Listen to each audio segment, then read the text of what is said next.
Hello friends, welcome to your most favourite YouTube channel graduation academy. आप लोगों का आपके favourite YouTube channel graduation academy में बहुत बहुत स्वागत है। आज के इस वीडियो में हम चर्चा करेंगे DDU graduation BA, BSc, BCom minor paper DSS 100 concepts of war के प्रीवियस ईयर क्वेश्चन पेपर के बारे में। पेपर का आंसर की 100% एक्यूरेसी के साथ तैयार किया गया है, जिसमें गलती की कहीं कोई गुंजाइश नहीं है, पर मानवीय त्रुटियां हो सकती हैं। तो वीडियो के अंत तक बने रहें, और अगर आप मेरे चैनल पर नए हैं तो सब्सक्राइब करना बिल्कुल ना भूलें। आइए क्वेश्चन की ओर बढ़ते हैं। पहला प्रश्न है, निम्नलिखित में से किसे शक्तिशाली के विरुद्ध कमजोर का युद्ध कर्म कहा जाता है? Which one of the following is called a warfare of weak against strong? चार ऑप्शंस हैं, नाभिकीय युद्ध कर्म, छापामार युद्ध कर्म, सीमित युद्ध कर्म या फिर परंपरागत युद्ध कर्म। तो इसका करेक्ट आंसर होगा बी, छापामार युद्ध कर्म। भारत में छापामार युद्ध कर्म का जनक कौन है?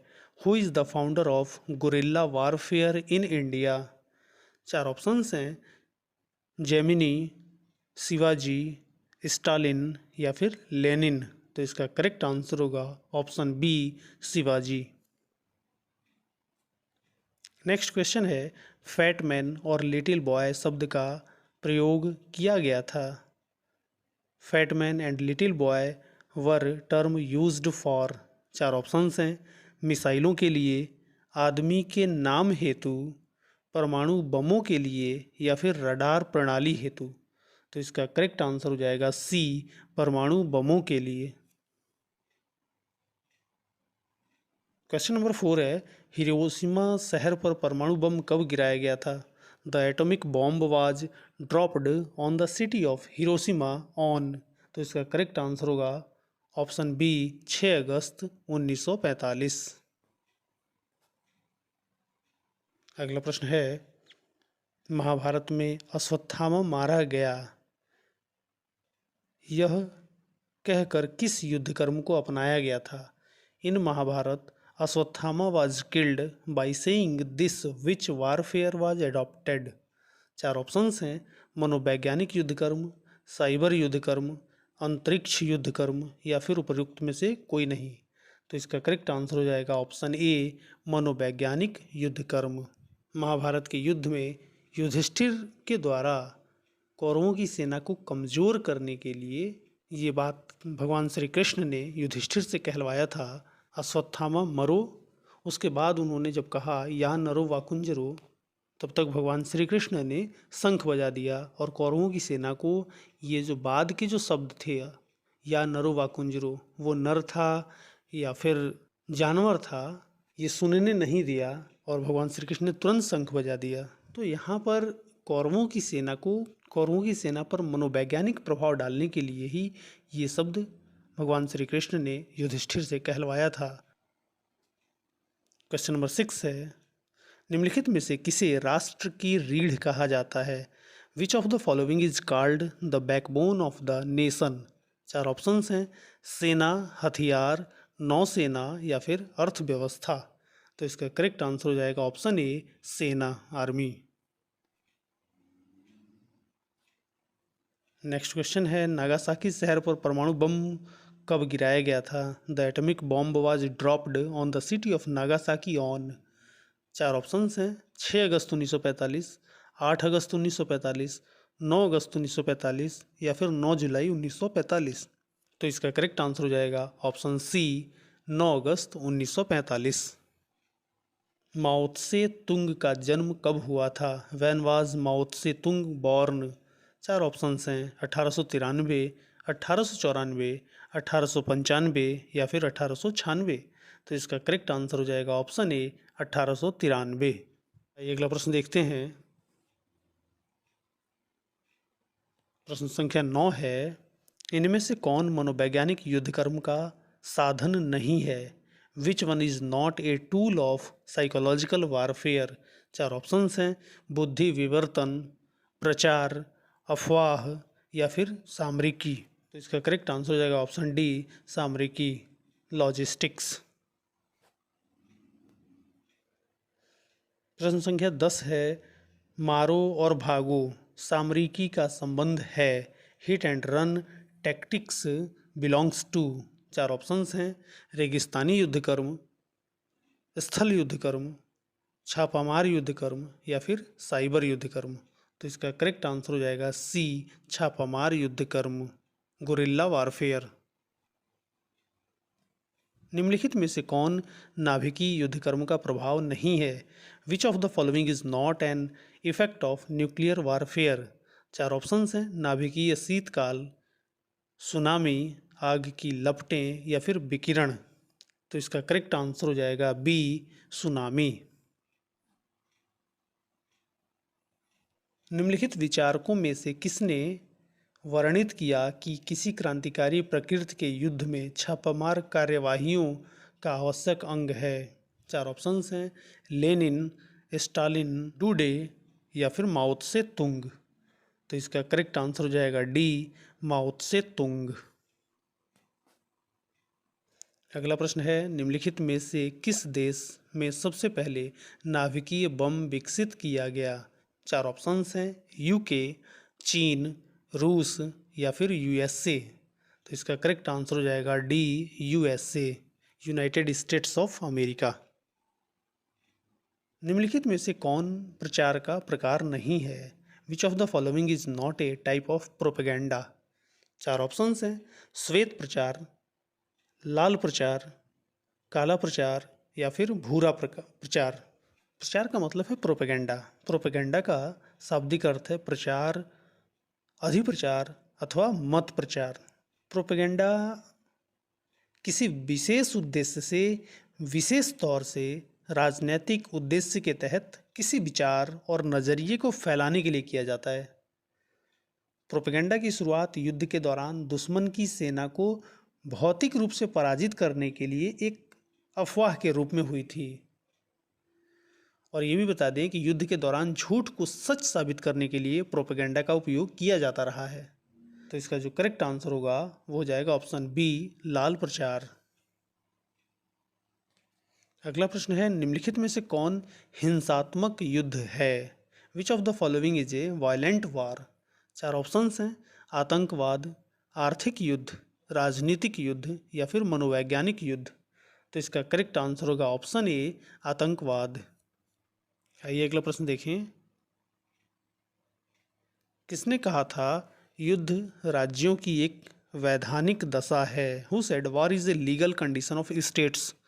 चार ऑप्शंस हैं, डी के पालित, कौटिल्य, क्विंसी राइट या फिर ई एम अर्ल। तो इसका करेक्ट आंसर हो जाएगा सी, क्विंसी राइट। अगर आप शांति चाहते हैं तो युद्ध को समझिए, कथन संबंधित है। If you want peace understand war, the statement is related to.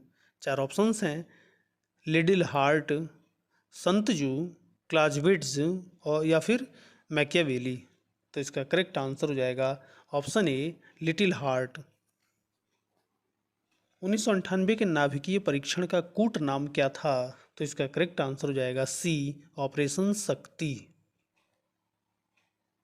निम्नलिखित में से कौन मनोवैज्ञानिक युद्धकर्म का उपकरण नहीं है? Which of the following is not a tool of psychological warfare. चार ऑप्शंस हैं, प्रचार, अफवाह, गुत्थम गुत्था की लड़ाई या फिर बुद्धि विवर्तन। तो इसका करेक्ट आंसर हो जाएगा सी, गुत्थम गुत्था की लड़ाई। 1974 के नाभिकीय परीक्षण का कूट नाम क्या था? Which was the code name of 1974 nuclear test. चार ऑप्शंस हैं, ऑपरेशन शक्ति, मुस्कुराते Buddh, smiling Buddha, operation Vijay, operation Jyoti. तो इसका करेक्ट आंसर हो जाएगा बी, स्माइलिंग बुद्धा, मुस्कुराते बुद्ध। प्रश्न संख्या 21 है, इनमें से कौन आर्थिक युद्ध का एक उदाहरण है? Which among these is an example of economic warfare. चार ऑप्शंस हैं, बहिष्कार करना, व्यापारिक प्रतिबंध, काली सूची में डालना या फिर उपरोक्त सभी। तो इसका करेक्ट आंसर हो जाएगा डी, उपरोक्त सभी। बिना सामरिकी वाली स्ट्रेटजी विजय प्राप्त करने का सबसे धीमा मार्ग होता है। स्ट्रेटजी के बिना सामरिकी हार से पहले का शोर होता है। यह कथन संबंधित है। 4 ऑप्शंस हैं, लिटिल हार्ट, जेएफसी फुलर, संतजू या फिर क्लाउज़विट्ज़। तो इसका करेक्ट आंसर हो जाएगा सी, संतजू। निम्नलिखित में से कौन शत्रु से आर्थिक युद्ध लड़ने के लिए एक उपाय के रूप में अपनाया जाता है? 4 ऑप्शंस हैं, औद्योगिक वृद्धि, निर्यात पर नियंत्रण, शुल्क लगाना या फिर उपरोक्त सभी। तो इसका करेक्ट आंसर हो जाएगा डी, उपरोक्त सभी। अगला प्रश्न है, आर्थिक युद्ध का अभिप्राय क्या है? 4 ऑप्शंस हैं, शत्रु की अर्थव्यवस्था को नष्ट करना, ऑप्शन बी है आधुनिक हथियारों से युद्ध करना, ऑप्शन सी है करारोपण और ऑप्शन डी है उपरोक्त में से कोई नहीं।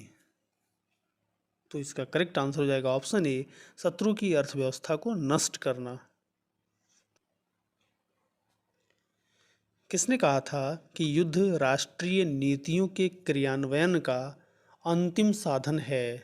4 ऑप्शंस हैं, एटी महान, कौटिल्य, डुडे या फिर क्लॉज़विट्ज़। तो इसका करेक्ट आंसर हो जाएगा डी, क्लॉज़विट्ज़। क्वेश्चन नंबर 26 है, किसने कहा था राजनीतिक शक्ति बंदूक की नली से आती है? Who said the political power comes out of the barrel of the gun? 4 options हैं, लेनिन, माओ से तुंग, क्लॉज़विट्ज़ या फिर कौटिल्य। तो इसका करेक्ट आंसर हो जाएगा ऑप्शन बी, माओ से तुंग। किस शासक को पर्वतीय चूहा कहा जाता है जो अपनी गुरिल्ला युद्धकर्म सामरिकी के लिए व्यापक रूप से जाना जाता था? 4 ऑप्शंस हैं, महाराणा प्रताप, रणजीत सिंह, शिवाजी या फिर बाबर। तो इसका करेक्ट आंसर हो जाएगा ऑप्शन सी, शिवाजी। प्रश्न संख्या 28 है, परमाणु विकिरण का मुख्य स्रोत कौन सा है? Which is the main source of nuclear radiation? 4 options हैं, नाभिकीय ऊर्जा संयंत्र, वायुमंडलीय हवा, सूर्य की रोशनी या फिर ज्वालामुखी। तो इसका करेक्ट आंसर हो जाएगा ए, नाभिकीय ऊर्जा संयंत्र। किसे मनोवैज्ञानिक युद्धकर्म का केंद्र माना जाता है? What is considered as the centre of psychological warfare? 4 options हैं, राष्ट्र, शत्रु, मानव मस्तिष्क या फिर उपरोक्त में से कोई नहीं। तो इसका करेक्ट आंसर हो जाएगा सी, मानव मस्तिष्क। अगला प्रश्न है, जैविक युद्ध है? 4 ऑप्शंस हैं, जैविक शस्त्र का प्रयोग, जैविक संसाधनों का उपयोग, उपरोक्त दोनों या फिर उपरोक्त में से कोई नहीं। तो इसका करेक्ट आंसर हो जाएगा सी, उपरोक्त दोनों। निम्नलिखित में से कौन रासायनिक युद्धकर्म का कारक नहीं है? Which of the following is not a chemical warfare agent? 4 options हैं, मस्टर्ड, लेविसाइट, सोमन या फिर थोरियम। तो इसका करेक्ट आंसर हो जाएगा डी, थोरियम। आदिम युग नामक पुस्तक निम्नलिखित में से किसने लिखी? 4 ऑप्शंस हैं, स्टार्क, इथान पेट्टस, ओपनहाइमर या फिर फुलर। तो इसका करेक्ट आंसर हो जाएगा बी, इथान पेट्टस। मारो और भागो, हिट एंड रन सामरिकी का संबंध है? 4 ऑप्शंस हैं, स्थल युद्धकर्म, छापामार युद्धकर्म, साइबर युद्धकर्म या फिर रेगिस्तानी युद्धकर्म। तो इसका करेक्ट आंसर हो जाएगा ऑप्शन बी, छापामार युद्धकर्म, गुरिल्ला वारफेयर। निम्नलिखित में से कौन छापामार युद्धकर्म की विशेषता नहीं है? 4 ऑप्शंस हैं, नेतृत्व, जनता का असहयोग, आश्चर्य या फिर गतिशीलता। तो इसका करेक्ट आंसर हो जाएगा सी, आश्चर्य। निम्नलिखित में से कौन सीमित युद्ध की विशेषता है? Which of the following is A characteristics of limited war? 4 options हैं, छोटा लक्ष्य, छोटा क्षेत्र, सीमित संसाधन का प्रयोग या फिर उपरोक्त सभी। तो इसका करेक्ट आंसर हो जाएगा डी, उपरोक्त सभी। अगला प्रश्न है और ये बहुत इंपॉर्टेंट क्वेश्चन है, एनपीटी के पूर्व कितने नाभिकीय शक्ति देश थे? तो सबसे पहले तो आपको ये बता दें कि एनपीटी क्या है। एनपीटी का मतलब है नॉन प्रोलिफरेशन ट्रीटी, परमाणु अप्रसार संधि। इसमें 5 देश हैं, अमेरिका, ब्रिटेन, फ्रांस, रूस और चीन। ये जो संधि है इस पे अब तक 190 देश सिग्नेचर हस्ताक्षर कर चुके हैं, भारत भी कर चुका है। सबसे पहले जो हस्ताक्षर किया था वो था फिनलैंड, और इसकी शुरुआत हुई थी 1 जुलाई 1968 को। और क्वेश्चन भी यही पूछ रहा है कि नाभिकीय शक्ति देश थे, एनपीटी के पूर्व कितने नाभिकीय शक्ति देश थे? 4 ऑप्शन हैं, 3, 4, 5, 6। तो इसका करेक्ट आंसर हो जाएगा सी, 5। अगर आप शांति चाहते हैं तो युद्ध के लिए तैयारी कीजिए। If you want piece prepare for war. ये कथन किसका है? 4 ऑप्शंस हैं, लिडिल हार्ट, संत जू, क्लॉजविट्ज या फिर मैकियावेली। देखिए इसका जो आंसर है वो संदेहास्पद है। हमने इसको सर्च किया तो ये जो स्टेटमेंट है इसे दिया है रोमन इतिहासकार फ्लेवियस वेजिटियस रेनॉट्स ने, और इस बात को लैटिन फ्रेज में कहा है सी विस पेसम पेरीवेलम। अगर आप शांति चाहते हैं तो युद्ध के लिए तैयारी कीजिए। तो वो ऑप्शन इसमें नहीं दिया गया है।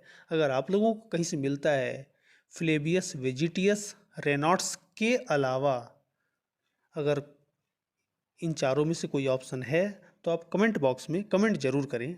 आइए हम लोग अगला प्रश्न देखते हैं। निम्नलिखित में से किस देश ने सबसे पहले मनोवैज्ञानिक युद्ध कर्म का प्रयोग किया था? 4 ऑप्शंस हैं, चीन, रूस, यूके या फिर जापान। तो इसका करेक्ट आंसर हो जाएगा C, UK, United Kingdom. Next question है, निम्नलिखित में से किस देश ने दूसरे क्रम पर नाभिकीय बम विकसित किया? 4 ऑप्शंस हैं, फ्रांस, यूएसए, यूएसएसआर या फिर यूके। तो इसका करेक्ट आंसर हो जाएगा सी, यूएसएसआर। और इस पेपर का ये लास्ट क्वेश्चन है, गुरिल्ला युद्धकर्म के संबंध में निम्नलिखित में से क्या सही नहीं है? 4 ऑप्शंस हैं। ऑप्शन ए है यह अनियमित युद्धकर्म का एक रूप है। ऑप्शन बी है यह मारो और भागो सामरिकी का प्रयोग करता है। ऑप्शन सी है इसे दीर्घकालिक युद्धकर्म नहीं कहा जाता है। और ऑप्शन डी है इनमें गतिशीलता की ज़रूरत होती है। तो इसका करेक्ट आंसर हो जाएगा ऑप्शन डी, इनमें गतिशीलता की ज़रूरत होती है। तो ऐसे ही अपडेट्स पाने के लिए कृपया मेरे चैनल से जुड़े रहें, और हाँ, सब्सक्राइब करना बिल्कुल ना भूलें। इससे वीडियो बनाने में या फिर और आगे बढ़ने में थोड़ा सा हौसला मिलता है। तो आप लोग चैनल को सब्सक्राइब ज़रूर कर दें। वीडियो पसंद आए तो लाइक और शेयर भी करें। फिर मिलते हैं एक नए वीडियो में कुछ नई जानकारियों के साथ। तब तक के लिए धन्यवाद।